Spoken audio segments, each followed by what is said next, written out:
বাড়ির বিলে যেত। ছোট একটি ডিঙি নৌকা নিয়ে সে মাছ ধরত। প্রতিদিনের মতো সে রাতে খাবার শেষ করে বউকে বলে, কই গো, আমাকে একটি পান দাও। পান চিবোতে চিবোতে মাছের সরঞ্জাম ও ডিঙি নৌকা নিয়ে সেই দালাল বাড়ির বিলে তিনি আসেন।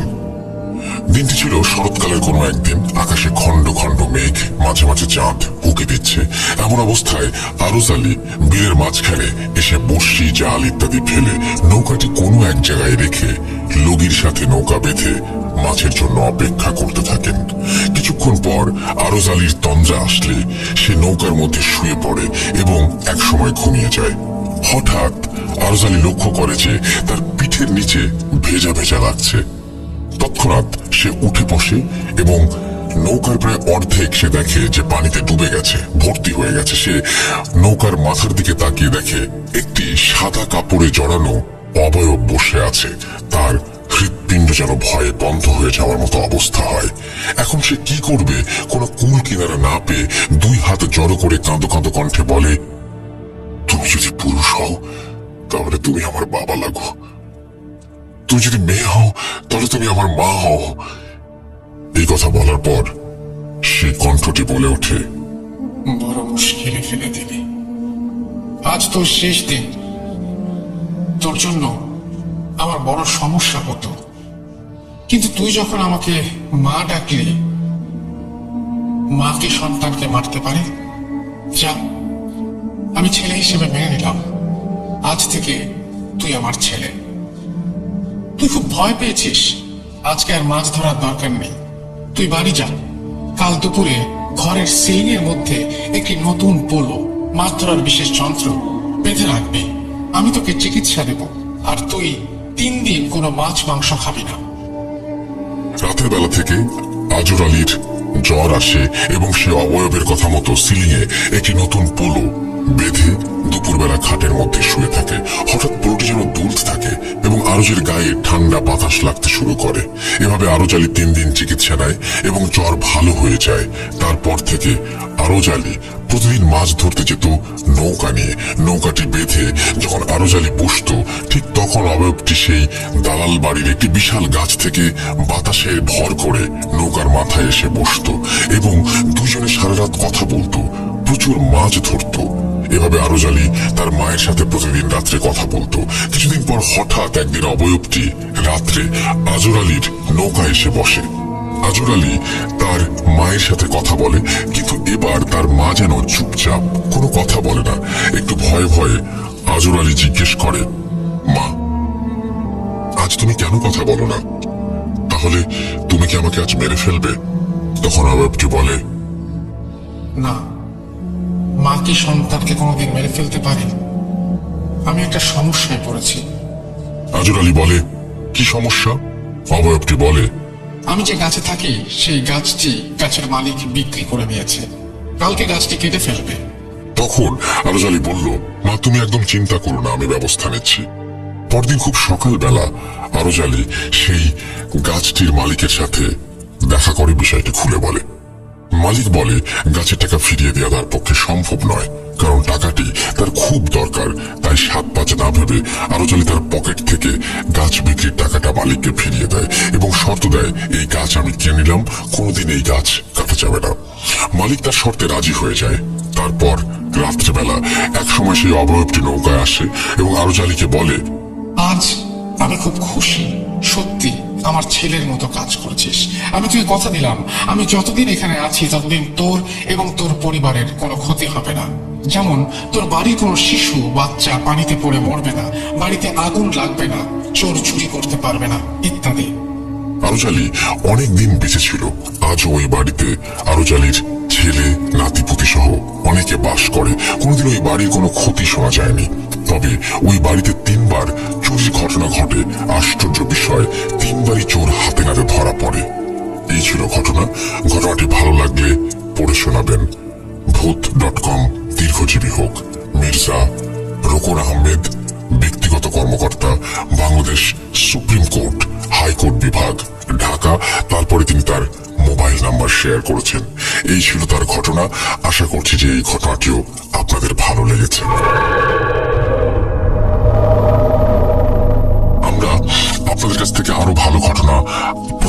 করি এবং সেই ঘটনাগুলো যদি আপনারা পাঠান তাহলে আমরা অবশ্যই সেগুলো পড়ে শোনাবো। আপনাদের ঘটনা পাঠাতে হলে আমাদের ইমেল অ্যাড্রেসটা মনে রাখতে হবে। আমাদের ইমেল অ্যাড্রেস হচ্ছে russell.booth.com@gmail.com।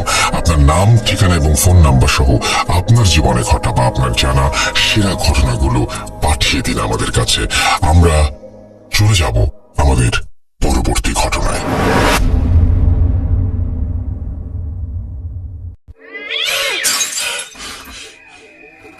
আজ আবার শুনতে পাচ্ছেন শব্দটা? ভয়ের আরেক নাম ভূত.com with Russell।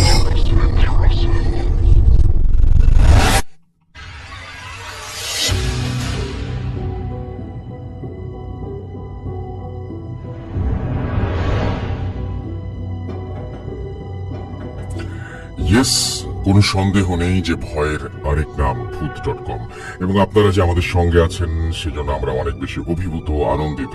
আমরা চলে যাব আমাদের পরবর্তী ঘটনায়। এই ঘটনাটি কিন্তু একটু বড়, সো আমরা আশা করছি যে ঘটনাটি আপনাদের ভালো লাগবে। যদি ভালো লাগে অবশ্যই আমাদের জানাবেন, যদি ভালো না লাগে সেটাও আমাদেরকে জানাবেন। আমরা চলে যাচ্ছি আমাদের ঘটনায়। আমাদেরকে ইমেইল করুন। আমাদের ইমেল অ্যাড্রেস হচ্ছে russell.booth.com@gmail.com। আপনার নাম, ঠিকানা এবং ফোন নাম্বার সহ আপনার জীবনে ঘটে যাওয়া বা আপনার জানা সেরা ঘটনা লিখে পাঠিয়ে দিন আমাদের কাছে। ঘটনা শুরুতে অবশ্যই উল্লেখ করুন যে ঘটনাটি আপনি স্টুডিওতে এসে শেয়ার করতে চান, নাকি আপনি চান আপনার ঘটনা আমরা পড়ে শোনাই। যারা দেশের বাইরে রয়েছেন তারা সরাসরি অডিও ক্লিপ পাঠান বা লিখে পাঠান আমাদেরকে ঘটনা, এটা আপনাদের ব্যাপার।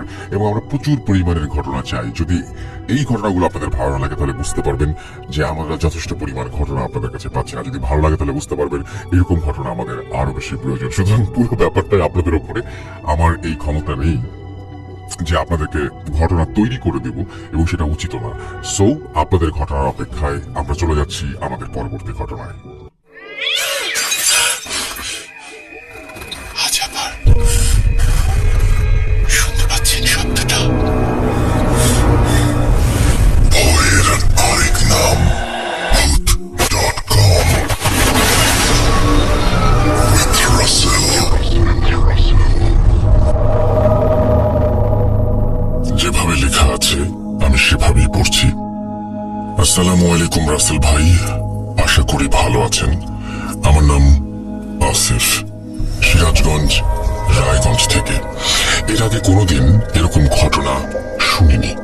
94তম এপিসোডে আমার জীবনের একটি আশ্চর্যজনক সাইকেল রিলেটেড ঘটে যাওয়া ঘটনা আপনি সবার সাথে শেয়ার করেন, তার জন্য অনেক অনেক ধন্যবাদ। আসলে আমার বন্ধু মেহেদি আমার ঘটনাটি শেয়ার করে। আমার ঘটনাটি আমার বন্ধু মেহেদি ভূত.com এর এখানে শেয়ার করবে বলে আমাকে জানায়, এবং আমি তাকে শেয়ার করার জন্য অনুমতি দেই, যার জন্য আপনাদের সাথে এই ঘটনাটি শেয়ার করা হয়েছিল। আমার সাথে ঘটে যাওয়া কিছু গোপন কথা রেখে দেই আমার বন্ধুর কাছে, কারণ এগুলো বললে হয়তো সমস্যা হতে পারে, এই কথা ভেবেই সেই গোপন রাখা। একদিন মেহেদি আমাকে বলে, বন্ধু তোর ঘটনা ভূত.com এ শেয়ার করেছে, তুই ডাউনলোড করে শোন, ভালো লাগবে তোর। তো ডাউনলোড করে শোনার পর আসলে বলতে গেলে প্রথমবারের মতোই ভালো লাগলো। আসলে এই ঘটনাটিও আমার বন্ধুকে বলেছিলাম শেয়ার করতে, কিন্তু আমার বন্ধু কোম্পানিতে কর্মরত অবস্থায় থাকার কারণে তেমন সময় পায় না, যার জন্য আমাকে এই ঘটনাটি শেয়ার করতে বলা হয়। তার জন্যই প্রথমবারের মতো ঘটনা পাঠাচ্ছি। ভালো লাগলে শ্রোতাদের সাথে শেয়ার করার জন্য অনুরোধ করছি। আরেকটা কথা, সেটা হলো নিজের অজান্তে ঘটনা লেখার ভেতরে কোনো ভুল হলে ক্ষমা সুন্দর দৃষ্টিতে দেখবেন। এটা 100% সত্যি ঘটনা। ও আরেকটা কথা, 94তম এপিসোডে আপনি বলেছিলেন আমার বন্ধু মেহেদি আমার সাথে ঘটে যাওয়া ঘটনা জানতে পেরে সাইকেলটি উধাও হয়েছে, নাকি গ্রামের সব মানুষ জানার জন্য এটা হয়েছে, এবং আমার কোনো ক্ষতি হয়েছে কিনা। আসলে আমার বন্ধু ঘটনাটি জানার জন্য সাইকেলটি উধাও হয়নি, কারণ সেই জিনটা আমাকে শেষবারের মতো ওয়ার্নিং দেয়, এবং জিন বলে তোমার খুব কাছের মানুষ দেখে এবারের মতো ক্ষমা করে দিলাম, কিন্তু তোমার একটা জিনিস আমি নিয়ে যাব। এই কথাটিও আমার বন্ধুকে বলে, কিন্তু আমার বন্ধু মনে না থাকার কারণে হয়তো এই কথাটি তার ভুল হয়ে যায়। তবে আমার বন্ধুর থেকে আরেকটা কথা গোপন করি, সেটা হলো সাইকেলটি উধাও হওয়ার পর আমার একটা চোখ নষ্ট হয়ে যায়। আমি এইখানে একটা কথা বলতে চাই, ঘটনা বলতে বলতে আমি আবার থেমে গেলাম। আপনারা নিশ্চয়ই সাইকেল রিলেটেড এই ঘটনাটি শুনেছেন, এবং এইখানে একটা অদ্ভুত সাইকেলের কথা বলা হয়, যে সাইকেলটি চড়ে তারা খুব মুহূর্তের মধ্যেই এক জায়গা থেকে আরেক জায়গায় পৌঁছে যেত। এবং সেই সাইকেলটি একদিন সে যখন পড়ছিল তখন তার জানালার কাছে একজন মানুষকে সে দেখতে পায়, এবং সেই মানুষটি তার এই সাইকেলটির ব্যবস্থা করে দেয়। যারা এই ঘটনাটি শুনেননি তাদেরকে রিকোয়েস্ট করবো ঘটনাটি শুনে ফেলার জন্য, তাহলে হয়তো এই ঘটনাটি বুঝতে আপনার জন্য অনেক সহজ হবে। যাই হোক, আমি আবারও পড়ছি, যেভাবে লেখা আছে সেভাবেই। তো উনি বলছিলেন যে ওনার চোখ নষ্ট হয়ে যায়। তারপর তিনি বলছেন, যার জন্য এর পর থেকে আমি এক চোখে দেখতে পাই না। আপনি সত্যতা জানার জন্য এই কথাটি বললাম। আসলে এই কথাটি বলতাম না কোনোদিন, একমাত্র আপনার জন্যই এই কথাটি বলে রাখা। এবং এই কথাটি গোপন রাখার কারণ হলো, আমি যদি বলতাম তাহলে আমার বন্ধু অনেক আফসোস বা মন খারাপ করত, সে নিজেকে কোনোদিন ক্ষমা করতে পারতো না। বন্ধু মেহেদি, তোকে একটা কথা বলি, আসলে যা হওয়ার হয়েছে, আমাকে মাফ করে দিস।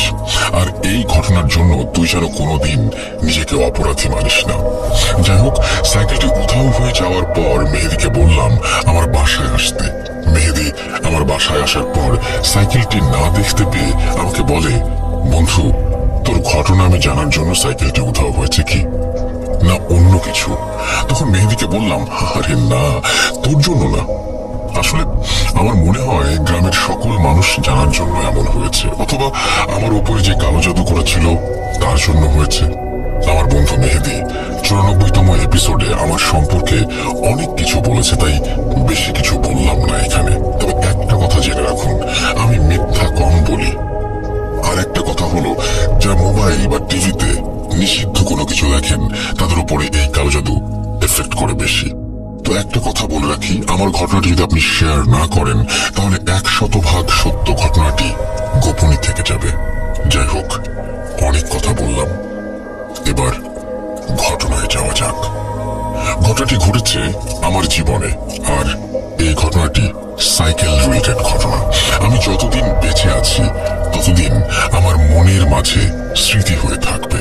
আসলে কালো জাদু অনেক আগে থেকেই চলে আসছে। যেমন এক সময় একটি মহিলা আমাদের প্রিয় নবী হযরত মুহাম্মদ সাল্লাল্লাহু আলাইহি ওয়াসাল্লামকে কালো জাদু করেন চুল দিয়ে, আর সেই চুলে মন্ত্র পড়ে 11টা গিট দেয়া হয়, যার জন্য আমাদের প্রিয় নবী কখন কি করতেন বা কোথায় যেতেন সব ভুলে যেতেন।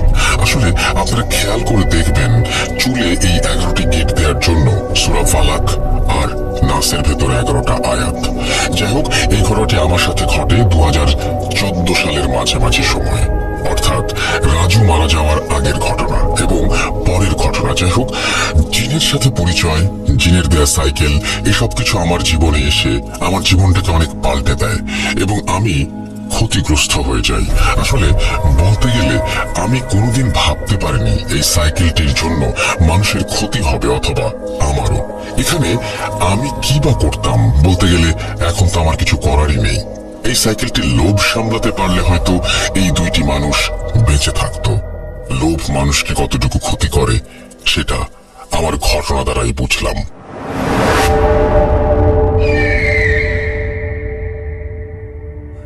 জিনের থেকে পাওয়া সেই সাইকেলটি পাওয়ার পর বেশ ভালোভাবেই দিন কেটে যাচ্ছিল। বলতে গেলে তখন থেকে আমাদের সংসারে অনেক উন্নতি হতে থাকে। সাইকেলটি পাওয়ার বছর কয়েক পর, অর্থাৎ 2014 সাল থেকে 2017 সালের মাঝামাঝি সময়ের দিকে আমাকে কালো জাদু করা হয়। যাই হোক, হঠাৎ কয়েক বছরের মধ্যে এরকম উন্নতি দেখে অথবা অন্য যে কোনো একটা কারণে আমাদের প্রতিবেশী জিহাদ কি যেন মনে করে আমাদের বাসায় এসে আমাদের ঘর পরিদর্শন করে যায়। বাসায় আমি না থাকাকালীন সময়ে সে আসে এবং জিহাদ আমার বাসায় আসার পর আমার মা আমাকে বলে, জিহাদ আমাদের বাসায় এসে তোমার ঘরে সরাসরি চলে যায় এবং একটা হাদিসের বই নিয়ে যায়। আমি তখন আমার মাকে বললাম, তুমি কেন অন্য মানুষকে আমার ঘরে আসতে দিলে? আমার মা জবাবে বলে, আমি তো তাকে মানা করেছি, কিন্তু জিহাদ বলে একটা হাদিসের বই নিতে এসেছে। আসলে হাদিসের বই নিতে আসার জন্য আমি আর তখন কোনো কিছু বলিনি। এমন সময় জিহাদ হাদিসের বইটি নিয়ে চলে যায়। মায়ের মুখে এইসব কথা শোনার পর আর মাথা না ঘামিয়ে আমি আমার মতন করে জীবন যাপন করতে থাকি। আসলে তখন যদি আমি একটু মাথা ঘামাতাম তাহলে সবকিছু ঠিক হয়ে যেত হয়তো। যাই হোক, এরকম একটা অবস্থায়, এরকম একটা পরিস্থিতিতে বেশ ভালোই দিন কেটে যাচ্ছিল।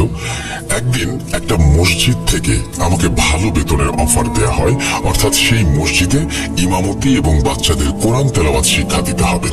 তখন আমি আর ফেরাতে পারিনি। আমি আগে যেখানে কোরআন তেলাওয়াত শিক্ষা দিতাম সেখানে বিকালে এবং এখানে সকালে পড়াবো, এরকম একটা শিডিউল করে ফেলি। রাজি হওয়ার আরেকটা কারণ হলো, যদি আমি দুই জায়গায় কোরআন তেলাওয়াত শিক্ষা দেই তাহলে আমাদের পরিবার আরো ভালোভাবে চলবে। এইসব চিন্তা ভাবনা করেই আমি ইমামতি করতে আগ্রহ প্রকাশ করি। এর 2 দিন পর থেকে আমি সেই মসজিদে ইমামতি করতে থাকি। বলে রাখা ভালো, আসলে সেই মসজিদে ইমামতি করার জন্য আমাকে আনুমানিক 1.5 থেকে 2 কিলোমিটার রাস্তা হেঁটে অথবা সাইকেলে যেতে হতো। বেশ কিছুদিন ভালোভাবেই আমার বাবার নড়বড়ে একটা সাইকেল নিয়ে অনেক কষ্ট করে ইমামতি করা এবং মক্তব অর্থাৎ কোরআন তেলাওয়াত শিক্ষা দেওয়ার কাজ চালিয়ে যেতে থাকি। 13 দিনের মতো কোন রকমের সমস্যা ছাড়াই ফজরের আজান দেওয়ার কিছু মিনিট আগে বাড়ি থেকে বেরিয়ে যেতাম এবং ইমামতি করতাম। ঘটনাটি ঘটে 13 দিন পর, অর্থাৎ 14 দিনের রাত থেকে।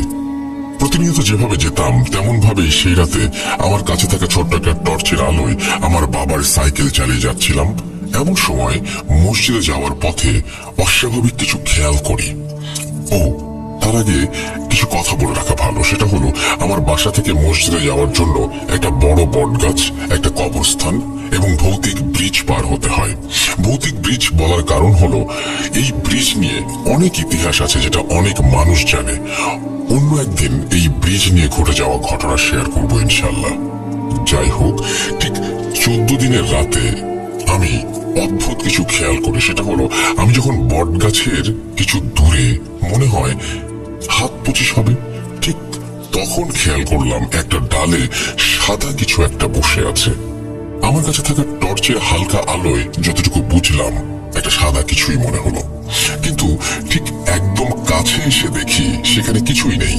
মনের ভুল ভেবে আমি আবারও যেতে লাগলাম এবং কোনো সমস্যা ছাড়াই সে রাতের মতো মসজিদে পৌঁছে গেলাম। এর পরের রাতে ঠিক এমন ভাবে দূর থেকে খেয়াল করলাম কবরস্থানের কাছে, অর্থাৎ কবরস্থানের বাইরে সাদা কাপড় পরা মানুষের মতো কিছু একটা দেখা যাচ্ছে। কিন্তু ঠিক আগের মতো করেই কাছে এসে দেখি কিছুই নেই সেখানে। আমি আবারও ভেবে নেই আমার মনের ভুল। আমি সে রাতের মতো আবারও কোনো সমস্যা ছাড়াই মসজিদে পৌঁছে গেলাম।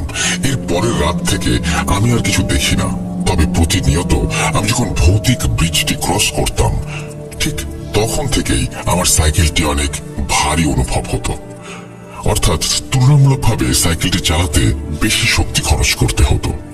আমি আরো কিছু খেয়াল করি, সেটা হলো আমি যখন প্রতিনিয়ত বটগাছ পার হই তখন কুকুরের ডাক, শেয়ালের ডাক শুনতে পাই। তাছাড়াও আমি যখন সাইকেল চালিয়ে বটগাছটি ক্রস করতাম ঠিক তখন থেকে আমার সাইকেলের পাশ কাটিয়ে কুকুর, বিড়াল দৌড়ে যেত।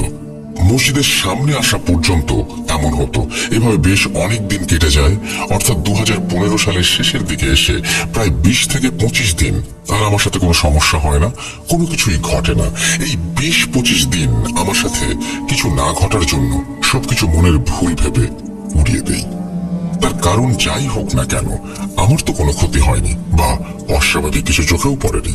এসব কিছু স্বাভাবিকভাবে নেই এবং এর মাঝে আমার মাথায় পড়া টুপিটাও হারিয়ে ফেলি। আমি জানিও না টুপিটা কোথায় হারিয়ে ফেলি। নতুন টুপি মাথায় দিয়ে 26তম রাতে আমি আবারও মসজিদের উদ্দেশ্যে রওনা হলাম, কিন্তু এবার আমার সাথে অদ্ভুত একটা ঘটনা ঘটে সেই ভৌতিক ব্রিজের ওপরে, যেটা আজও পর্যন্ত আমি ভুলতে পারি না। যাই হোক, ব্রিজের উপরে দেখতে পাই সাদা রঙের কাপড় পরা মানুষের মতো কিছু একটা বসে আছে, কিন্তু আমি মুখটা কোনোভাবেই দেখতে পাইনি। আসলে বলতে গেলে ভয়ে সেটার মুখের দিকে তাকানোর সাহস হয়নি আমার।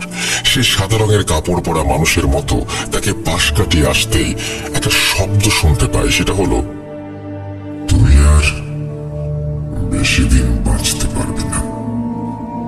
এই কথা শুনে মনে হচ্ছে আমি আর আমার মধ্যে নেই। এই কথা শোনার পর পেছনে যে তাকাবো তার আর সাহস করিনি, কারণ মুরব্বীদের কাছ থেকে শোনা।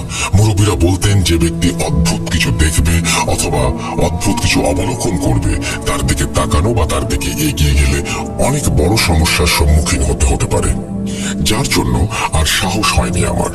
যাই হোক, এই কথা শুনে তো রীতিমতো ভয় পেয়ে গেলাম আমি সেদিন। সেই অদ্ভুত কিছু দেখার পর এবং তাকে পাশ কাটিয়ে আসার পর আমার কেমন যেন মনে হচ্ছে সাইকেল আর চলছে না। তো সাইকেলটি চালাতে এতটাই ভারী অনুভব করছিলাম, মনে হচ্ছে অনেক ভারী একটা কিছু টেনে নিয়ে যাচ্ছি। আসলে সাইকেলটি যেভাবে যাওয়ার কথা সেভাবে আর যাচ্ছে না। অবাক করা ব্যাপার হলো আমি কিন্তু ঠিক মতোই চালাচ্ছিলাম, কিন্তু আসলে ভয়ে আমার শরীর চলছে না নাকি সাইকেলটি ভারী হয়ে গেছে সেটা তখন বুঝতে পারিনি। এরপর অনেক কষ্ট করে মসজিদে আসলাম। এই ঘটনাটির জন্য আমি টানা 2 দিন জ্বরে আক্রান্ত ছিলাম। সুস্থ হবার পর আমি আর আমার বাবার সাইকেলটি নিয়ে মসজিদে যাওয়ার সাহস পাইনি। দিন 20 হবে হয়তো, এই 20 দিন আমি জিনের দেয়া সাইকেলটি নিয়ে যেতে থাকলাম। জিনের দেয়া সাইকেলটি নিয়ে যাওয়ার কারণ হলো প্রতিনিয়ত যেমন আগের মতো জিন আমার কোরআন তেলাওয়াত শুনতে আসে, ঠিক আমি অসুস্থ হওয়ার সময়টাও জিন আমার কোরআন তেলাওয়াত শুনতে আসে। কিন্তু আমি তখন জিনকে বলি আমি আজকে কোরআন তেলাওয়াত করতে পারবো না, তুমি আজকের মতো চলে যাও। তখন জিনটি চলে যাওয়ার আগে একটা কথা আমাকে বলে যায়। কথাটি হলো, তোমার সামনে অনেক বিপদ, সাবধানে থেকো। যাই হোক, 20 দিন রাতে দেখা যেত আমি আধা মিনিট বা 1 মিনিটের মধ্যে মসজিদে পৌঁছে যেতাম। এই 20 দিন রাতে আমার সাথে আর তেমন কিছু ঘটেনি। এই 20 দিন আমি ভালোভাবেই বাজারে যাওয়া, চুল কাটা সহ যাবতীয় কার্যক্রম চালিয়ে যেতে থাকি। কিন্তু এই 20 দিন রাত হওয়ার আগেই বাসায় ফিরে আসতাম। 20 দিন পর জিনের দেয়া সাইকেলটি নিয়ে আমার আর যাওয়া হয়নি। আর সেই রাত থেকেই শুরু হয় আমার সাথে ঘটে যাওয়া কিছু ভয়ঙ্কর ঘটনা। 20 দিন পর সাইকেলটি না নেওয়ার কারণটা হলো এই 20টা দিন রাতে ফজরের নামাজ আদায় করতে আসা বিভিন্ন মানুষ বিভিন্ন ধরনের প্রশ্ন করে আমাকে। প্রশ্নগুলো ছিল এমন, কি ব্যাপার হুজুর, আপনি এরকম অদ্ভুত সাইকেল কোথায় পেলেন, কবে কিনলেন, কোথায় কিনলেন, আরো অনেক কিছু। এরকম কথাগুলো আমি কোন রকমে এড়িয়ে আসতে থাকি। এই 20 দিনে আমাকে প্রতিনিয়ত অনেক প্রশ্নের সম্মুখীন হতে হয়।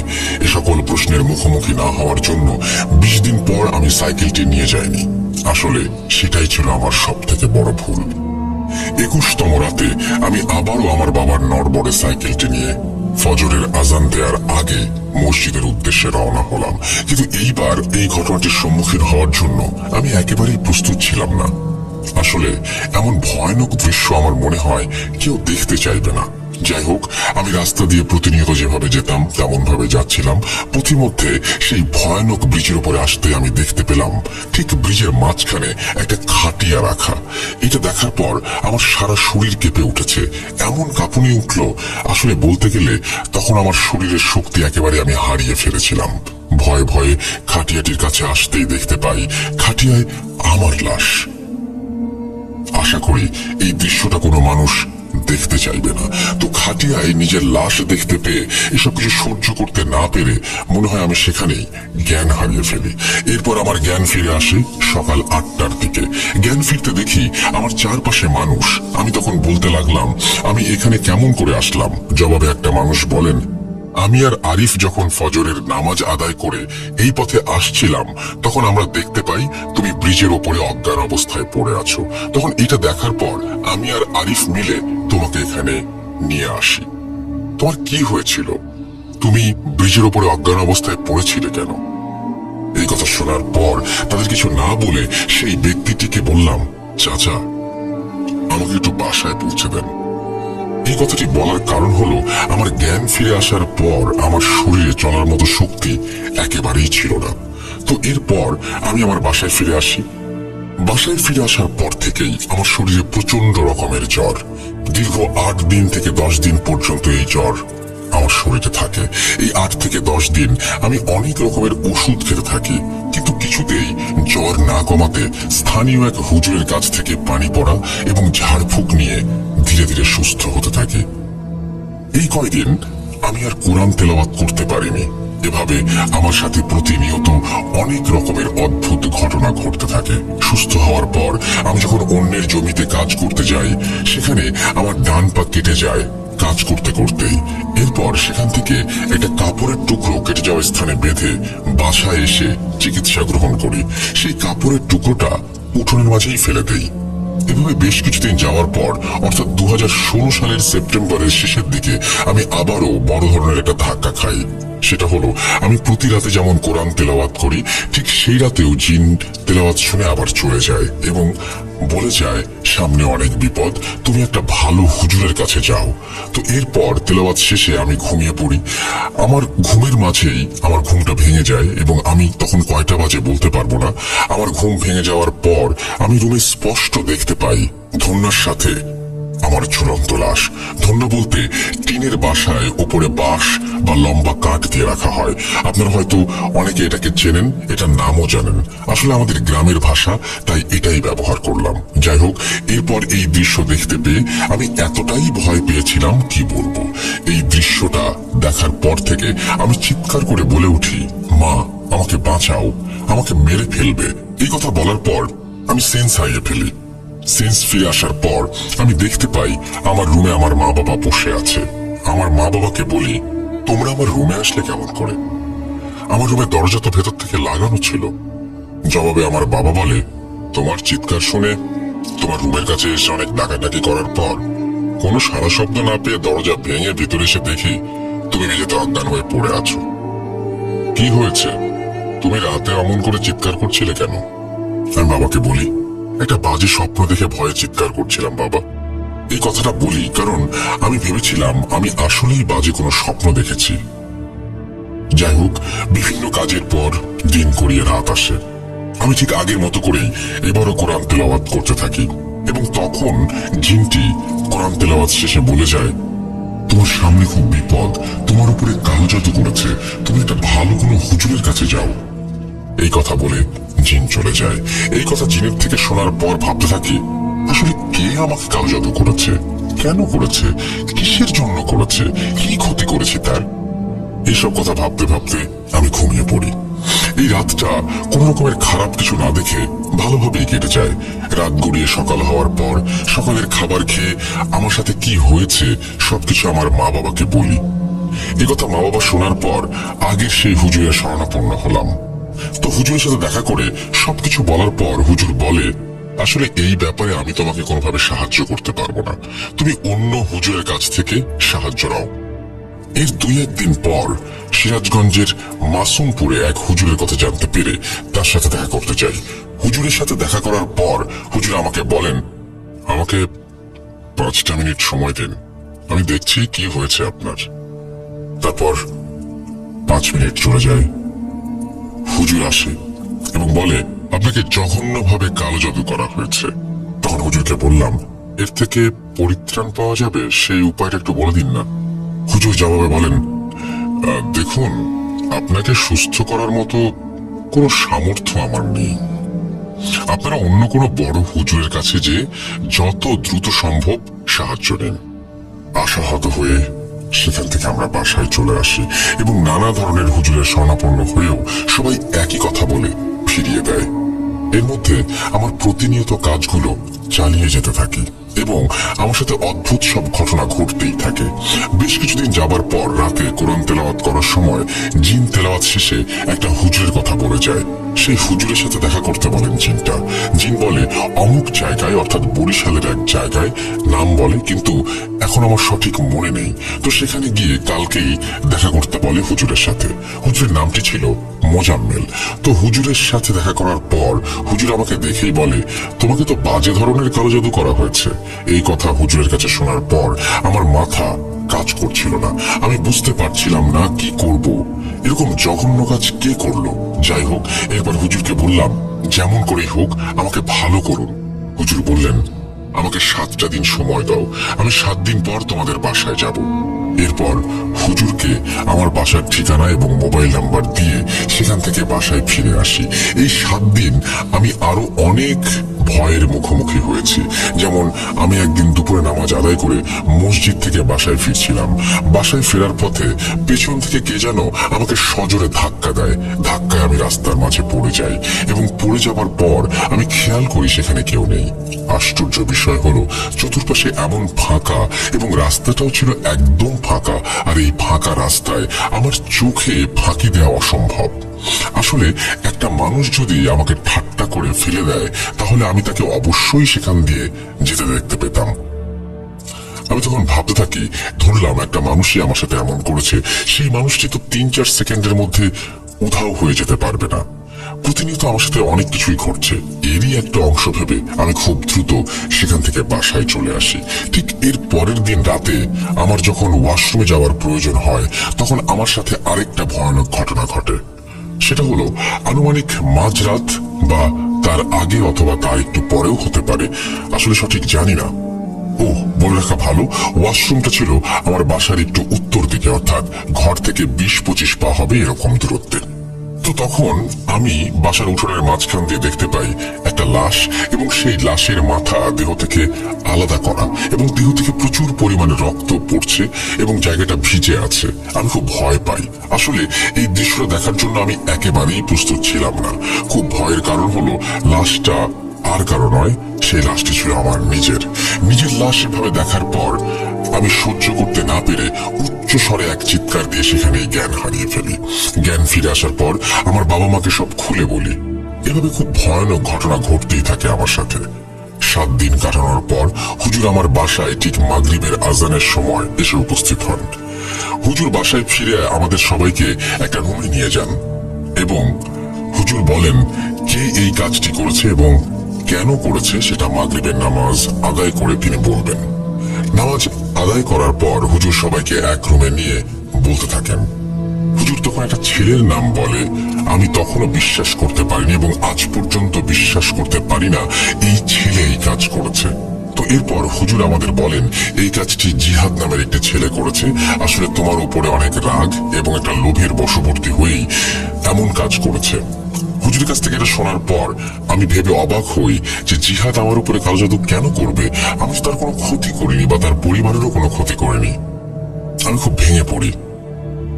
আপনারা ভাবছেন ঘটনাটি এখানেই শেষ, কিন্তু এখনো অনেক রহস্যময়তা লুকিয়ে আছে এই ঘটনায়। সুতরাং প্রিয় লিসনার্স, দয়া করে আরেকটু অপেক্ষা করুন এবং শুনতে থাকুন। আর এই সকল ভয়ানক ঘটনা ঘটে আসিফ মারা যাওয়ার পর থেকেই। আসিফ মারা যাওয়ার 30 থেকে 35 দিন আমার সাথে খুব ভয়ানক ঘটনা ঘটে যায়।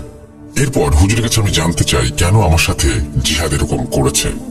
হুজুর বলছেন 2014 সালে জিহাদ গ্রামের একটা মেয়েকে পছন্দ করত এবং ভালোবাসত। একদিন যখন ঈশার নামাজ পড়ে মসজিদ থেকে বাসায় ফিরছিল তখন তুমি ফেরার পথে রাতের বেলায় তাদের একসাথে দেখতে পাও। এরপর তুমি জিহাদের পরিবার ও মেয়ের পরিবার অর্থাৎ মনিকার পরিবারকে জানাও। তাদের পরিবারকে জানানোর পর থেকে তোমার উপরে ক্ষিপ্ত হয়ে তোমার উপর কালো জাদু করেছে। তখন আমি হুজুরকে বললাম, হুজুর আমি তো সঠিক কাজটাই করেছি, কারণ এদের কেউ দেখলে এদের পরিবারের মান সম্মান সব যেত।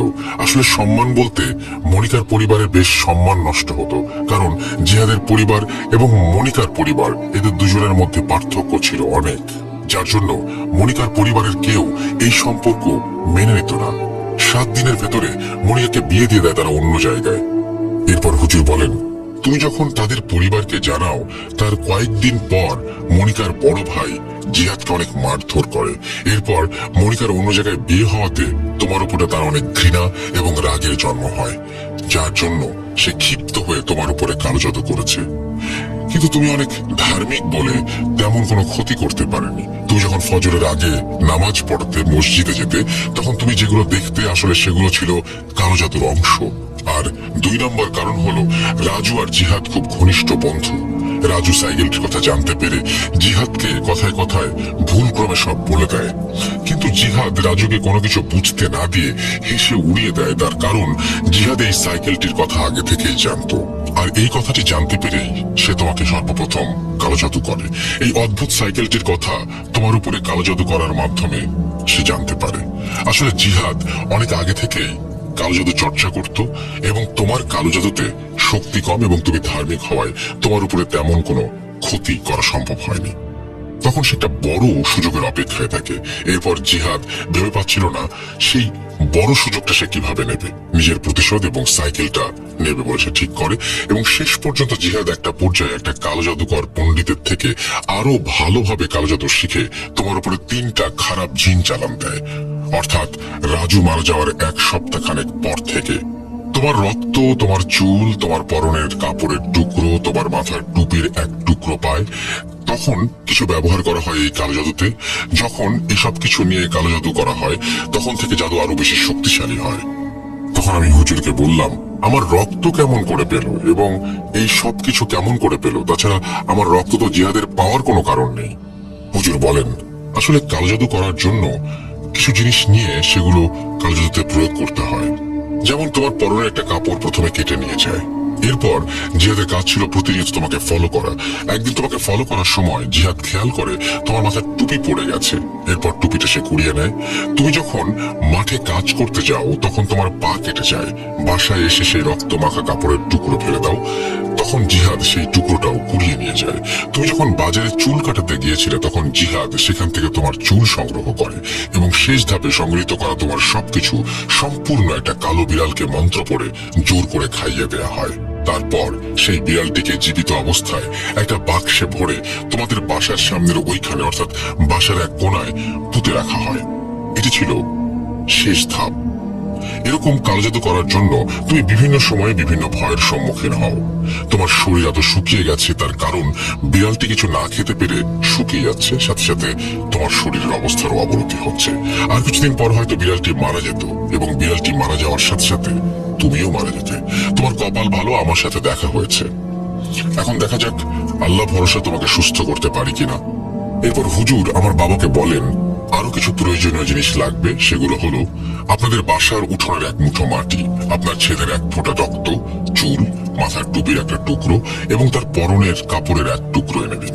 এরপর হুজুর তার কাজের প্রক্রিয়া অনুযায়ী সেই বাক্সটি উদ্ধার করে এবং হুজুরের চাওয়া জিনিসগুলো একটি গ্লাসের পানিতে মিশ্রিত করে খাইয়ে দেওয়া হয় সাথে সাথে। এবং এরপরই বিড়ালটি গড়গড় করে বমি করে এবং ভেতর থেকে সবকিছু বের করে দেয়। হুজুর ওই সব নষ্ট করে ফেলে। এরপর হুজুর বলেন, আলহামদুলিল্লাহ, আশা করি আর কোনো সমস্যা হবে না।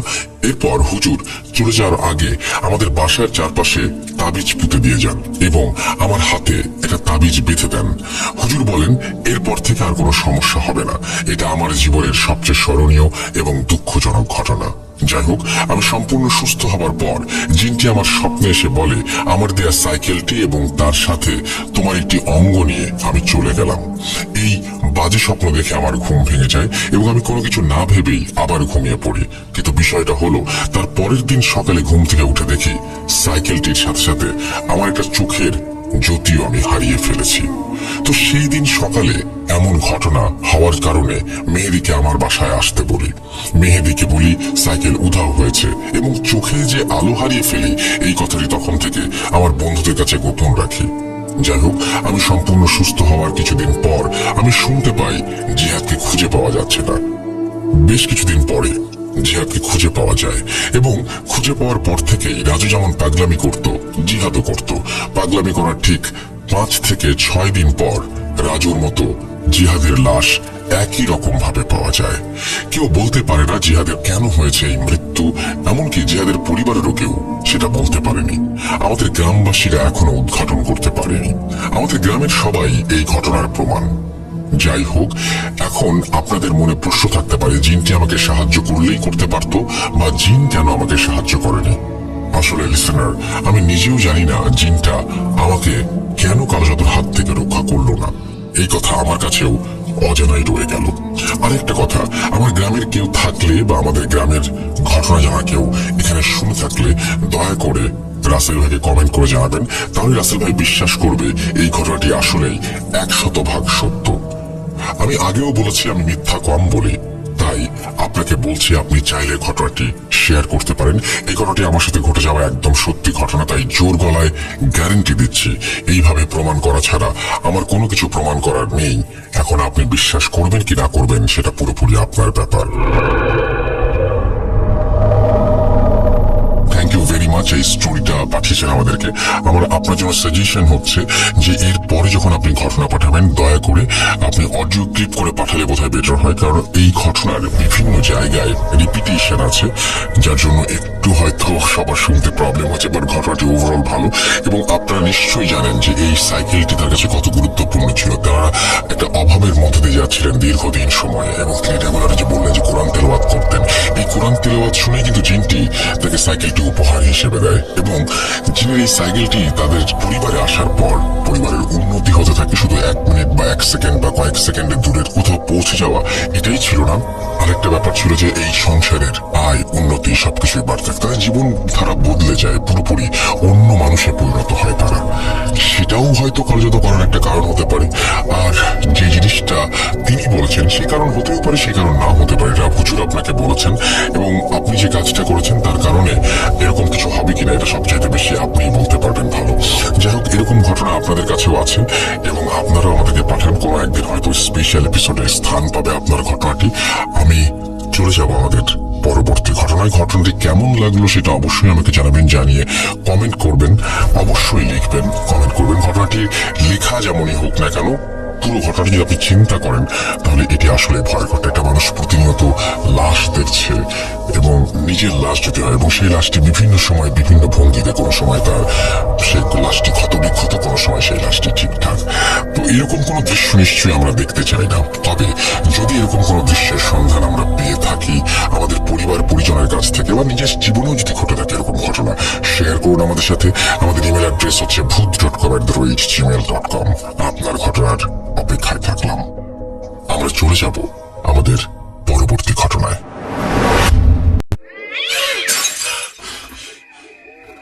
আজ আবার শুনতে পাচ্ছেন শব্দটা? ভয়ের আরেক নাম bhoot.com with Russell।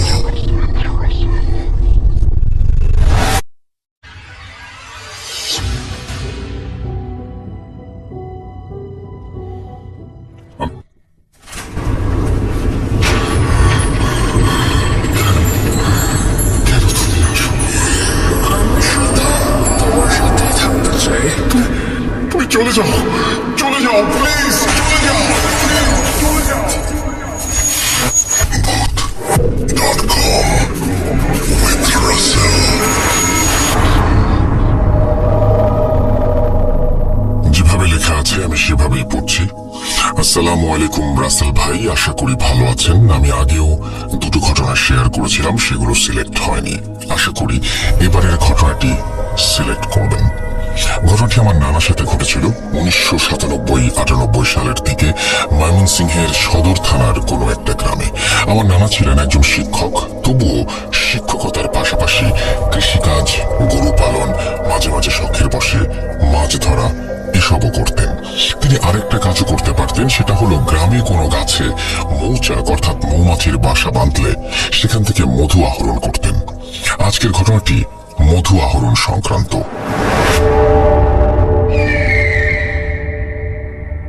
গ্রামের মানুষের ভেতর একটা প্রথা আছে, সেটা হলো অমাবস্যার রাতে অথবা ভরা পূর্ণিমার রাতে মৌচাকে মধু পরিপূর্ণ থাকে, সেদিনই মৌচাক কাটতে হয়। সেদিন এক সন্ধ্যায় নানার এক বন্ধু আসে মৌচাকের খবর নিয়ে এবং বলে আজ রাতেই সেটা ভাঙতে হবে, না হলে হয়তো অন্য কেউ ভেঙে ফেলবে। তাই তারা দুজনে মিলে মৌচাক ভাঙার জন্য মশাল, কাঁচি, মধু রাখার পাত্র এবং অন্যান্য জিনিস নিয়ে তৈরি হয়ে থাকে এবং অপেক্ষা করে গভীর রাত হওয়ার জন্য। রাত 10টার দিকে নানা তার বন্ধুদের সাথে আরেকজন সহযোগীকে নিয়ে 3 জন মিলে রওনা দেন গন্তব্যস্থানের দিকে। মৌচাকটি বিশাল জঙ্গলের ভেতর ছিল। জঙ্গলের পাশেই ব্রহ্মপুত্র নদ।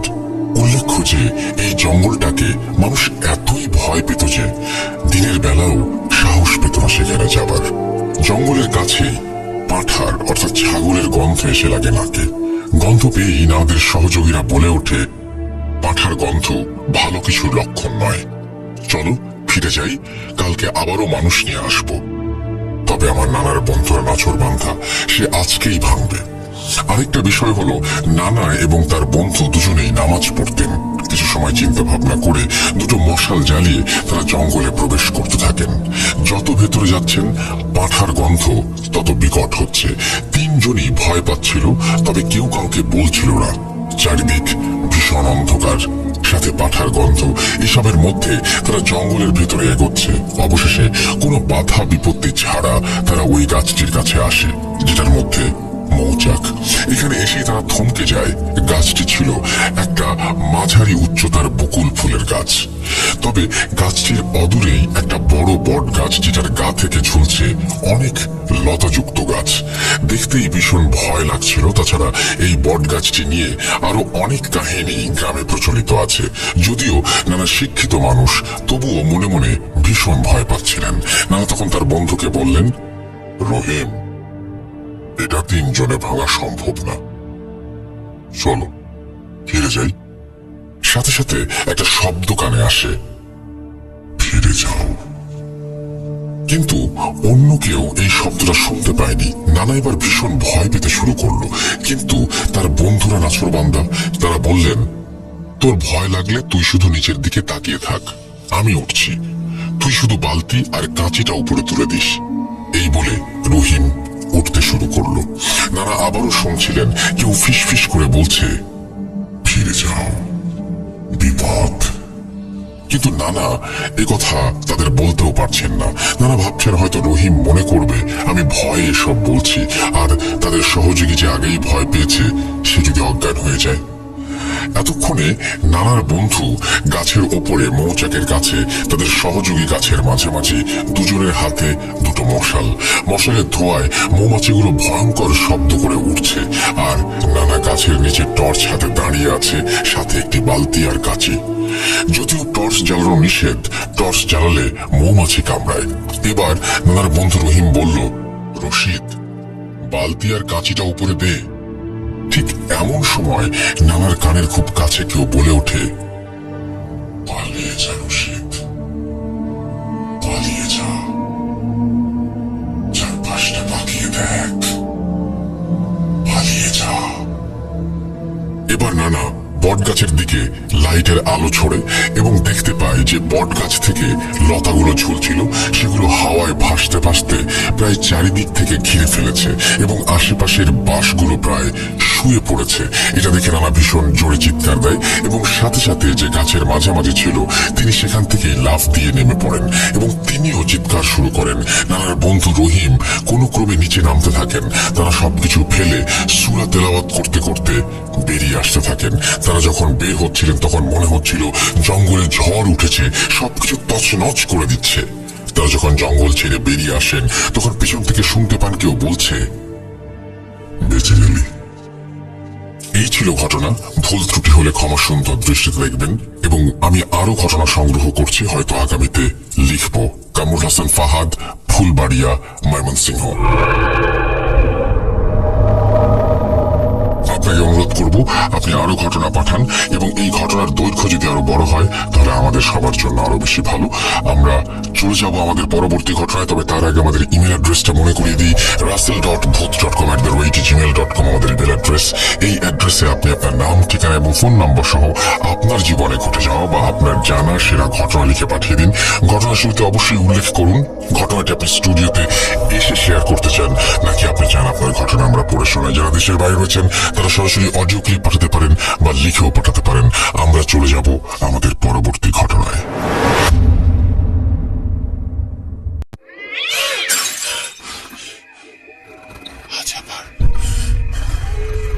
শুনতে পাচ্ছেন শব্দটা?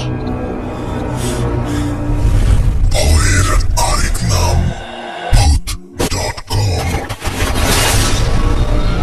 with Russell.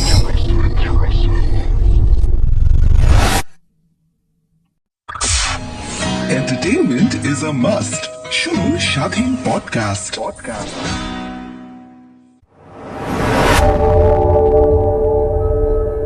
Spirit, be here with me.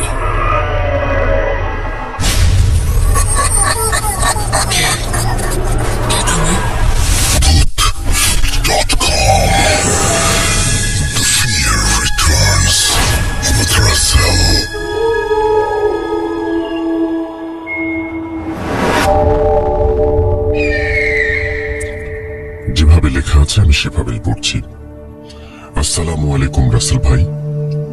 জানি আপনি সবসময় ভালোর দলে আছেন এবং থাকবেন, এই প্রত্যাশা সবসময়।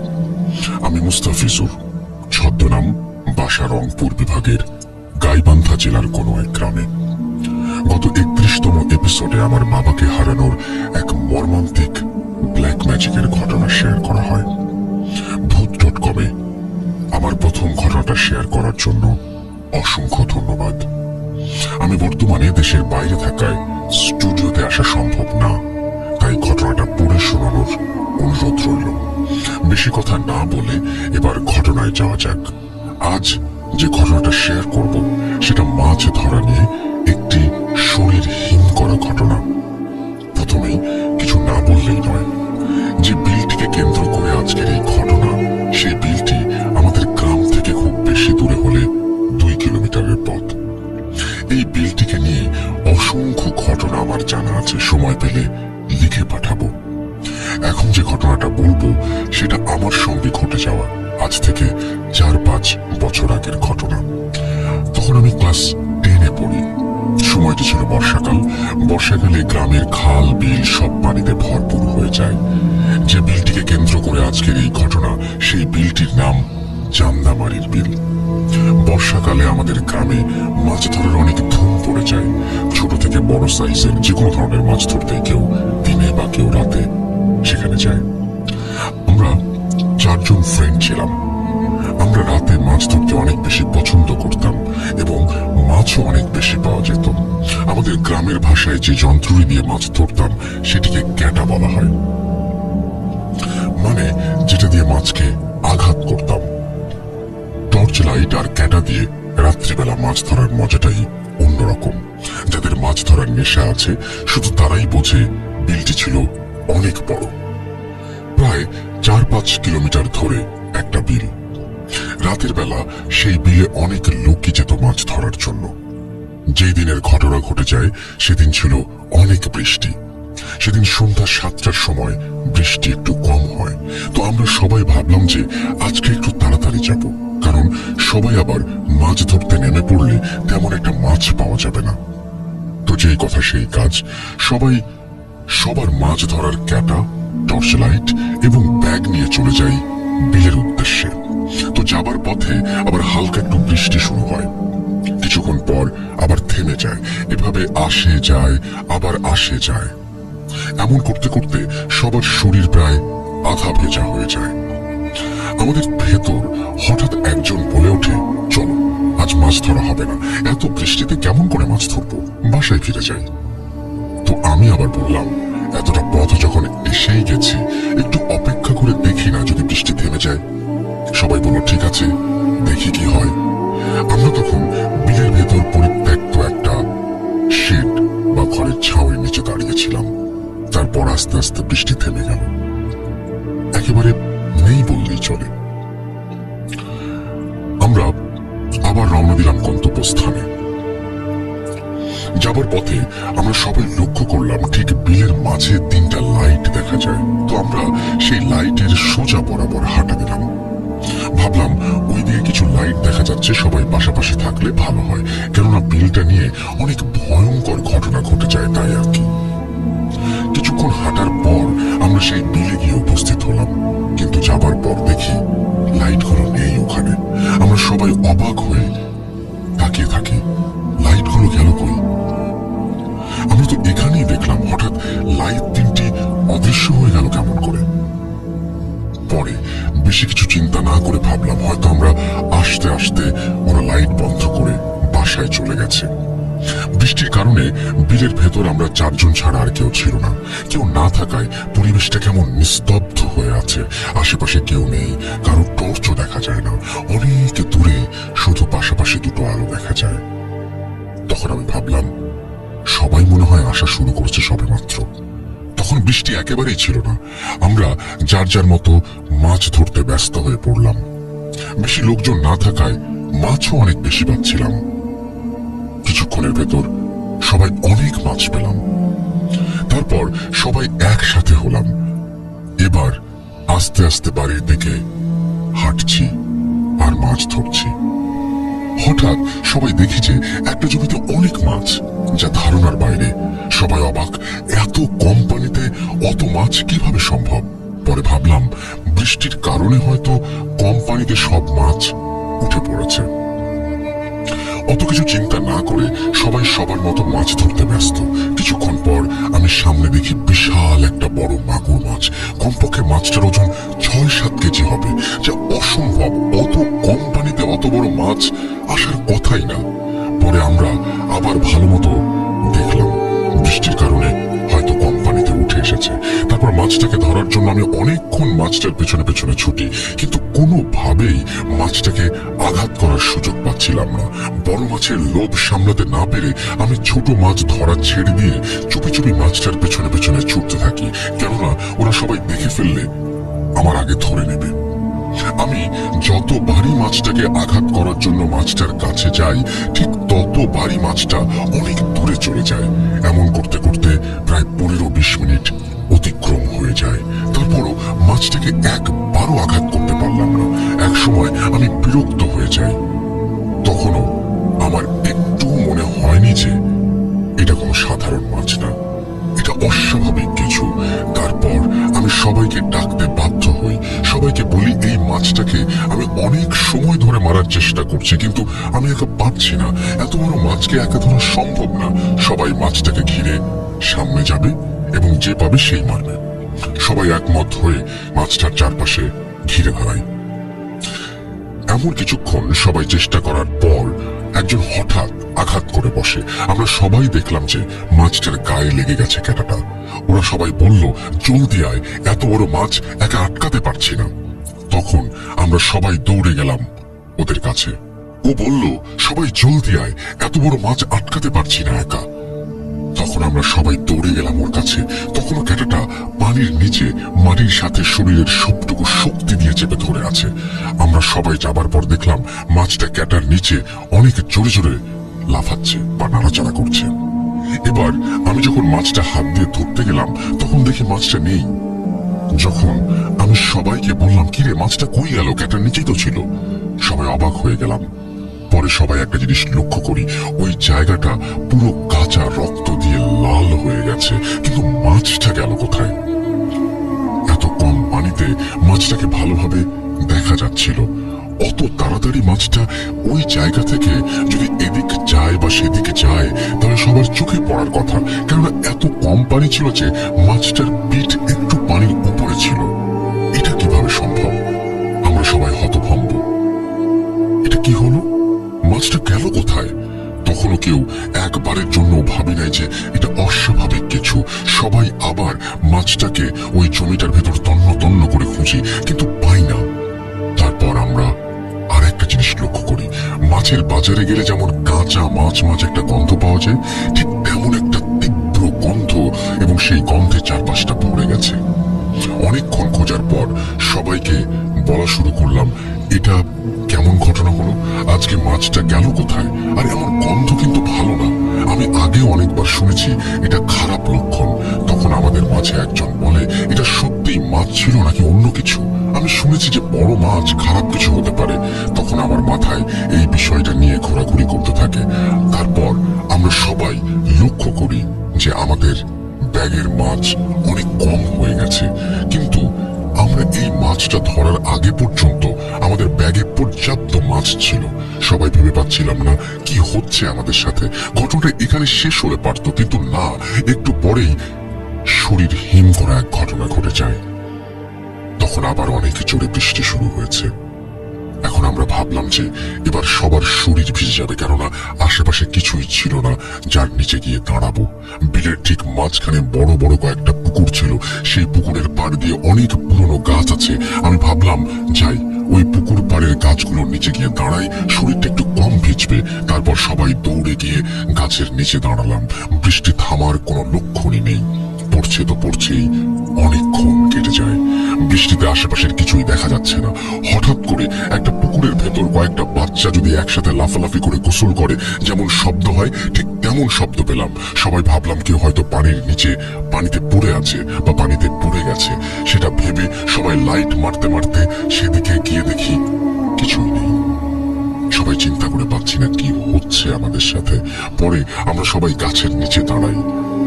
আমরা যে গাছটির নিচে দাঁড়িয়েছিলাম সেই গাছটি কেন যেন বারবার ঝাঁকা দিচ্ছিল, আর পাতায় আটকে থাকা পানি একসাথে পড়ে আমাদের শরীর পুরো ভিজে শেষ।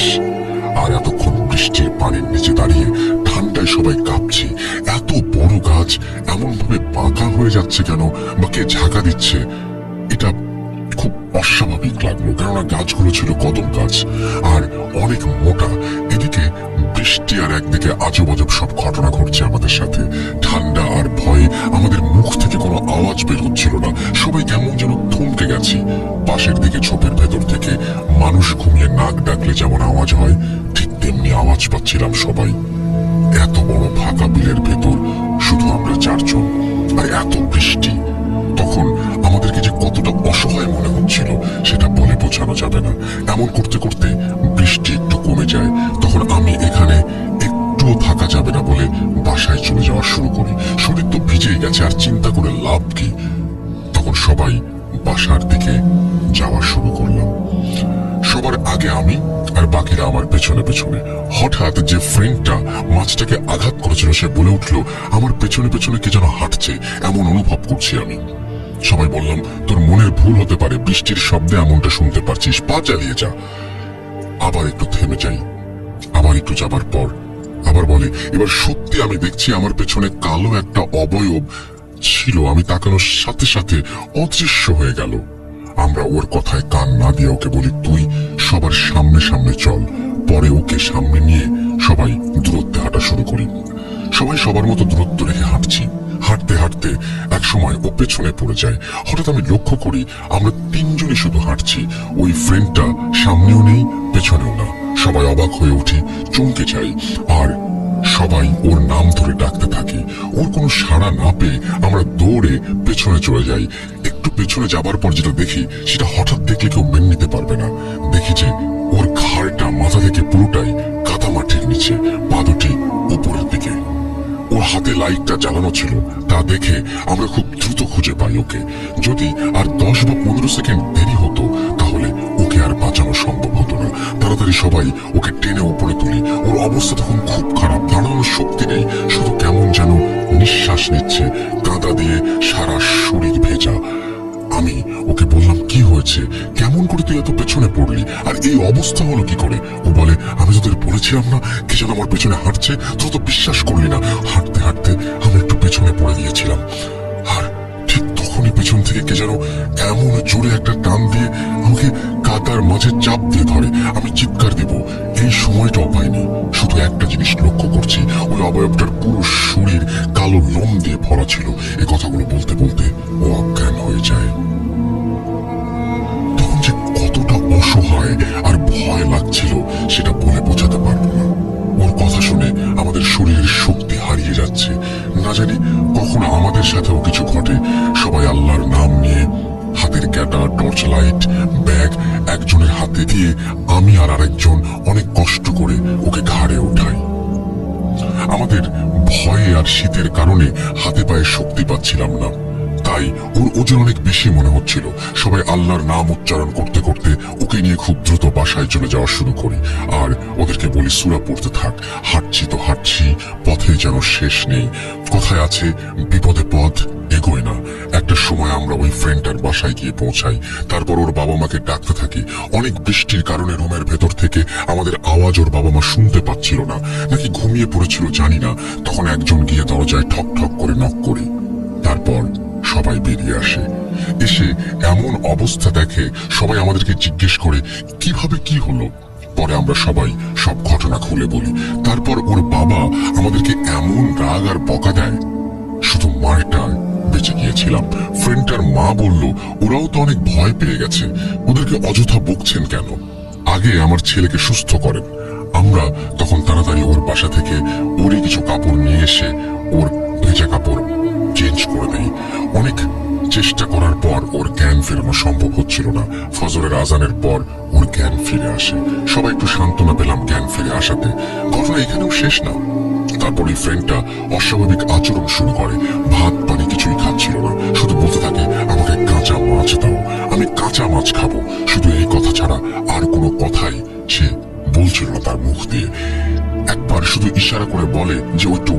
যাবে। আমরা সবাই ওকে ধরে ওয়াশরুমে নিয়ে যাই। তারপর যা দেখি তা দেখে আমার মাথা ঘুরে মাটিতে আমরা পড়ে যাই। দেখি যে সে ওয়াশরুমের মধ্যে শুধুমাত্র চারিদিকে তাজা তাজা রক্ত। তাজা রক্তে আমাদের চোখ অন্ধকার হয়ে যায়। তারপর যতবারই সে ওয়াশরুমে যায় ততবারই এই একই ঘটনা ঘটে। এটা দেখে গ্রামের সবাই হতভম্ব। পরে সবাই বলে যে ওর বড় কোনো ধরনের অসুখ হয়েছে, কবিরাজ দেখাতে হবে, তা না হলে এভাবে রক্তক্ষরণ হলে ওকে বাঁচানো সম্ভব হবে না। পরে দিনাজপুরের এক কবিরাজকে ফোন দিয়ে খুব দ্রুত আসতে বলা হয়। সেই কবিরাজকে আমি আগে থেকেই চিনতাম, কেননা উনি আমার দুঃসম্পর্কের ভাই ছিল। অনেক বড় মাপের কবিরাজ উনি। ওনাকে দিনাজপুরের চিরিবন্দর গ্রামের সবাই কবিরাজ আব্দুল হাই নামে চিনতেন। সন্ধ্যার একটু আগে উপস্থিত হলেন তিনি আমাদের এখানে। উনি এসেই বললেন একটা শক্তিশালী খারাপ জিন আসর করেছে। আমি মাগরিবের নামাজ শেষে বিস্তারিত জানাবো সবাইকে। তারপর আমরা ওনার নামাজের ব্যবস্থা করে দিই। উনি নামাজ শেষে বলেন ওই ছেলে আর ওকে ধরার জন্য শক্তিশালী দুইজন আর ওর বাবা মা সহ একটা খালি ঘরের মধ্যে নিয়ে যাও। পরে আমি ওর বড় ভাই আর ওর বাবা মা ও কবিরাজ সহ একটা খালি ঘরের ভেতরে যাই। তারপর কবিরাজ ওর ওপর সরিষার তেল আর পানি পড়া ছিটিয়ে ওর মাঝে জিনটাকে হাজির করে। কবিরাজ জিনটাকে জিজ্ঞেস করে কি কারণে ওর ওপরে ভর করেছিস। তখন জিনটা বলে ও আমার ছেলেকে মেরে ফেলেছে। ও যে মাছটাকে আঘাত করেছিল সেটি আমার ছোট ছেলে ছিল। ওর আঘাতে আমার ছেলে মারা গেছে, তাই আমি জীবনের বদলে জীবন চাই। ওকে কেউ বাঁচাতে পারবে না। তখন কবিরাজ রেগে গিয়ে একটা ছুরি মাটির নিচে ঢুকিয়ে দেয় আর জিজ্ঞেস করে তুই কোথায় থাকিস, তোর নাম কি, তোর ধর্ম কি। তখন জিনটা বলে আমার নাম সুলাইমান। আমি ও আমার পরিবার সহ আমরা সবাই ওই বিলে থাকি। আমি মুসলমান, আমরা ওই বিলের মাছ খাই। তারপর কবিরাজ বলে এখন তুই কি চাস বল। জিন বলে আমি আমার ছেলের জীবনের বদলে জীবন চাই, কেউ বাঁচাতে পারবে না ওকে। কবিরাজ আরো রেগে গিয়ে বলে তোকে বোতলবন্দি করতে চাই। তখন জিনটা বলে আমি ওকে ছেড়ে দিতে পারি, কিন্তু কয়েকটা শর্ত পালন করতে হবে। যদি আমাকে 70 কেজি কাঁচা মাছ আর একটা গরু, 3টা সাদা ছাগল দিতে পারে, তাহলে আমি ওকে ছেড়ে চলে যাব, আর না হলে জীবনের বদলে জীবন দিতে হবে। তারপর কবিরাজ অনেক চেষ্টার পর বোতলবন্দি করার ভয় এবং মারধর করে শুধু 70 কেজি মাছ দেবে বলে রাজি করায়। তখন জিনটা বলে রাত 1টা থেকে 3টার ভেতর ওই বিলের জমিতে আমার ছেলেকে হত্যা করা হয়, সেই জমিতে রেখে আসতে হবে, কিন্তু 3 জনের বেশি যেন সেই খায় কেউ না থাকে, এবং মাছ রেখে আসার সময় পেছনে তাকানো যাবে না। এই কথা বলে জিনটা চলে যায় ওর উপর থেকে। পরের দিন রাতে জিনের দেয়া সময় ও শর্ত অনুযায়ী মাছ রেখে আসা হয়। আমি ও ওর বাবা আর ওর বড় ভাই এই কাজটি করি। তারপর কবিরাজ কিছু তাবিজ কবজ করে দেয় এবং আমাদের বাকি 3 জনকেও পরে আস্তে আস্তে সুস্থ করে। তারপর থেকে আজ পর্যন্ত আমি এবং আমার বন্ধুরা সব রাতে কোনোদিন মাছ ধরতে যাবার সাহস পাইনি। এই ছিল ঘটনা। আমি আমার বন্ধুর সাথে ঘটে যাওয়া এক মর্মান্তিক ঘটনা শেয়ার করলাম। কতটা গুছিয়ে লিখতে পেরেছি জানি না। এটা আমার ভূত.com এ শেয়ার করা দ্বিতীয় ঘটনা। জানি না কতটা ভয়ের, তবে ঘটনাটা হয়তো শেয়ার না করলে সত্য একটা ঘটনা সবার কাছে না জানাই থেকে যেত শুধু। এখনো অনেকেই আছে যারা জিন বিশ্বাস করে না। তাদের জন্য আমি একটা কথাই বলতে চাই, আল্লাহ পাক প্রথমে জিন জাতি সৃষ্টি করেছেন এবং তারপর মানব জাতি, তাই জিনকে অবিশ্বাস করার কোনো প্রশ্ন ওঠে না। রাসেল ভাই এবং ভূত.com এর লিসনারদের ভালোবাসা অবিরাম এভাবেই বেঁচে থাকুক আমাদের প্রিয় রাসেল ভাই আরো অনেক বছর বছর ধরে। ভূত.com দীর্ঘজীবী হোক এই কামনা করে সব সময় পাশে থাকবো ইনশাআল্লাহ। ঘটনাটি সিলেক্টেড হলে একটু জানাবেন। এই ছিল ঘটনা এবং ঘটনাটি অনেক বড়।